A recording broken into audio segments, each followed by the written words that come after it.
IPL நம்ம TTF Vasan அவர்கள் ஹீரோவா நடிச்சு இப்போதைக்கு தேட்டருக்கு வர காத்துக்கிட்டு இருக்க ஒரு தமிழ் ஆக்ஷன் திரைப்படம். அதாவது இந்த திரைப்படம் நம்ம டிடிஎஃப் வாசனுக்கு ஒரு மிகப்பெரிய வெற்றி பெற போற ஒரு படமா இருக்கும் அப்படின்ற மாதிரி எதிர்பார்க்கப்படுது. இந்த மாதம் இறுதி இல்லைனாக்கா டிசம்பர் மாதம் இந்த படத்தை தேட்டருக்கு கொண்டு வர மாதிரி பிளான் பண்ணிக்கிட்டு இருக்காங்க. ஆனா எப்போ வரும் அப்படின்றத வெயிட் பண்ணி பார்ப்போம்.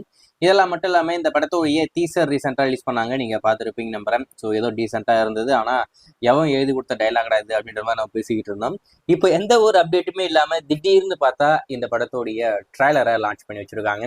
ஏதாவது திடீர்னு யூடியூப் ஓப்பன் பண்ணா சஜஷன்ல வந்து நிற்குது, ஐபிஎல் படத்தோடைய ட்ரைலர் வந்துருக்கு பாருங்க அப்படின்னு சொல்லிட்டு. எவன்டா இது படத்தோடைய ப்ரொடியூசர், என்னடா ப்ரொமோட் பண்ணிக்கிட்டு இருக்கீங்க அப்படின்ற மாதிரி தான் இருந்துச்சு. ஸோ ஏதோ ஒன்று ட்ரைலர் வந்துருச்சு, பார்த்தோம். எப்படி இருக்கு அப்படின்னு கேட்டிங்கன்னா, டீசரை விட ட்ரைலரை பார்க்கறதுக்கு கொஞ்சம் நல்லா இருந்தது. அந்த கலர் கேடிங் நல்லா பண்ணியிருந்தாங்க. ஏன்னா டீசர் ரொம்பவே மோசமாக இருக்கும். கலர் கேடிங் பற்றி நம்ம அப்பயே பேசியிருந்தோம். இன்னும் நல்லா பண்ணியிருக்கலாம். பார்க்கறதுக்கே இது படம் பார்க்குற மாதிரி இல்லை, ஏதோ டிவி சீரியல் பார்க்குற மாதிரி இருக்குது அப்படின்னு சொல்லிட்டு.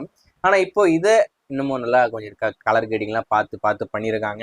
நம்ம டிடிஎஃப் வாசனை பொறுத்த வரைக்கும் ஒரு கேமி ரோல் மாதிரி தான் பண்ணியிருப்பாருன்னு நினைக்கிறேன். ஏன்னா கதிரேசன் நினைக்கிறேன் அவர் பேரு. ஸோ அவரை மையமா வச்சுதான் இந்த படம் போகும் அப்படிதான் எனக்கு தோணுது. ஸோ கதிரேசனா கிஷோரா பேரு, ஸோ ஏதோ ஒன்று சரி ஞாபகம் இல்லை. கதிரேசன் வந்து வேற ஒரு பேர், ஒருத்தரோட ஆக்டர் பேர் நினைக்கிறேன். ஸோ அவர் மையமா வச்சுதான் இந்த படம் போகும் போல இருக்கு. ட்ரைலரை பொறுத்த வரைக்கும் டீசெண்டா இருந்தது. பேஸ்ட் ஆன் ட்ரூ ஸ்டோரி, ஒரு உண்மை சமூகத்தை பேஸ் பண்ணி இந்த படமா இப்போதைக்கு பண்ணியிருக்காங்க. கண்டிப்பா படம் பார்க்கறதுக்கு நல்லா இருக்குமா அப்படின்னு கேட்டிங்கன்னா, ஸ்க்ரீன் பிளேல கொஞ்சம் சொதப்பி வச்சிருப்பாங்களோ அப்படின்ற மாதிரி தோணுச்சு. ஏன்னா டிடிஎஃப் வாசன் வர போர்ஷன்லாம் பார்த்தீங்கன்னா, ஸோ மாஸ் காட்டுறேன் அப்படின்னு சொல்லிட்டு ஏதோ ஒன்று பண்ணிக்கிட்டு இருக்காப்புல. அது வந்து அந்த மாசா இல்லை, ஏதோ ஒன்று மிஸ் ஆகுதே அப்படின்ற ஒரு ஃபீல் அது இருந்தது அந்த ஷார்ட் பார்க்கும்போது.